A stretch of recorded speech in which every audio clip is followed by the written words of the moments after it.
आजकल न्यूज़ में जो सबसे ज़्यादा डिस्कस हो रहा है वो है इंडिया और यूनाइटेड स्टेट्स के बीच फाइनल हुई नई ट्रेड डील। लेकिन सवाल ये है कि ये डील एक्चुअली है क्या, कैसे स्टार्ट हुई और सबसे इम्पॉर्टेंट इंडिया को इससे क्या फ़ायदा मिलने वाला है। तो चलो सिंपल लैंग्वेज में सभी चीज़ों को पॉइंट वाइज समझते हैं। Hello and welcome viewers. 2025 से इंडिया और यूएस के बीच ट्रेड टॉक्स चल रही थी क्योंकि दोनों ही कंट्रीज के बीच टैरिफ और ड्यूटी को लेकर काफ़ी डिस्प्यूट्स थे। यूएस ने कुछ इंडियन प्रोडक्ट्स पर काफ़ी हैवी टैरिफ्स लगा दिए थे, जिससे हमारे एक्सपोर्टर्स को काफ़ी ज़्यादा नुकसान हो रहा था। इसीलिए दोनों गवर्नमेंट्स ने डिसाइड किया कि एक नया फ्रेमवर्क बनाया जाए जिससे ट्रेड स्मूथ हो सके और फाइनली 2026 में एक इंटरिम ट्रेड डील फाइनलाइज हुई। इस डील का सबसे बड़ा पॉइंट है टैरिफ रिडक्शन। पहले इंडियन प्रोडक्ट्स पर यूएस में काफ़ी हाई ड्यूटी लगती थी, लेकिन अब टेक्सटाइल, लेदर, केमिकल्स, हैंडीक्राफ्ट और स्मॉल इंडस्ट्रीज के प्रोडक्ट पर टैरिफ को 18% तक कम कर दिया गया है। मतलब इंडियन गुड्स अब यूएस मार्केट में सस्ते पड़ेंगे और ज़्यादा बिकेंगे।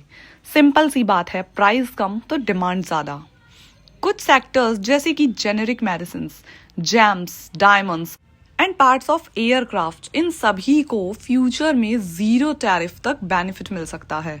अगर ऐसा होता है तो इंडिया फार्मा और ज्वेलरी इंडस्ट्री के लिए गेम चेंजर साबित हो सकता है। अब अगर दूसरी साइड देखें तो इंडिया ने भी यूएस के कुछ प्रोडक्ट्स पर ड्यूटी कम की है, जैसे dry fruits, animal feed, soybean oil और कुछ इंडस्ट्रियल गुड्स। लेकिन यहाँ एक स्मार्ट मूव ये रहा कि इंडिया ने अपने सेंसिटिव सेक्टर्स जैसे कि डेयरी, वीट, राइस और बेसिक फार्मिंग प्रोडक्ट्स को प्रोटेक्ट करके रखा है। मतलब हमारे फार्मर्स को कोई भी डायरेक्ट नुकसान नहीं होगा। इस डील में एक और बड़ा कमिटमेंट है, इंडिया अगले 5 साल में अमेरिका से एनर्जी, ऑयल, गैस, एयरक्राफ्ट और हाई टेक प्रोडक्ट जैसे कि जीपीयूज खरीदेगा। इससे इंडिया की एनर्जी सिक्योरिटी भी स्ट्रांग होगी और टेक्नोलॉजी सेक्टर को भी बूस्ट मिलेगा। अब सबसे इम्पॉर्टेंट बात कि इंडिया को क्या फ़ायदा होने वाला है, तो सबसे पहले ह्यूज मार्केट एक्सेस मिलेगी। यूएस दुनिया का सबसे बड़ा मार्केट है, वहाँ एंट्री मिलना मतलब करोर्स ऑफ बिजनेस की अपॉर्चुनिटी। इससे हमारे एमएसएमईज, स्मॉल एक्सपोर्टर्स, आर्टिसंस और लोकल मैन्युफैक्चरर्स को डायरेक्ट बेनिफिट मिलेगा। दूसरा फ़ायदा जॉब्स। जब एक्सपोर्ट बढ़ेंगे तो फैक्ट्रीज ज़्यादा प्रोडक्शन करेंगी, जिससे एम्प्लॉयमेंट भी क्रिएट होगा, स्पेशली यूथ और वीमेंस के लिए। तीसरा फ़ायदा है स्ट्रैटेजिक पार्टनरशिप। ये डील सिर्फ ट्रेड नहीं है, बल्कि टेक्नोलॉजी, सप्लाई चेन और ग्लोबल पावर बैलेंस में भी इंडिया को स्ट्रॉन्ग पोजीशन देती है। इंडिया धीरे धीरे चाइना पर डिपेंडेंसी को कम करके अपनी ग्लोबल इमेज को स्ट्रॉन्ग कर रहा है। गवर्नमेंट इस डील को फेयर, बैलेंस्ड और विन विन बोल रही है, क्योंकि इंडिया ने मार्केट एक्सेस भी लिया और अपने फार्मर्स और लोकल इंडस्ट्रीज को भी प्रोटेक्ट किया। तो सिंपल वर्ड्स में बोलें, ये डील इंडिया के लिए एक बहुत बड़ी अपॉर्चुनिटी है।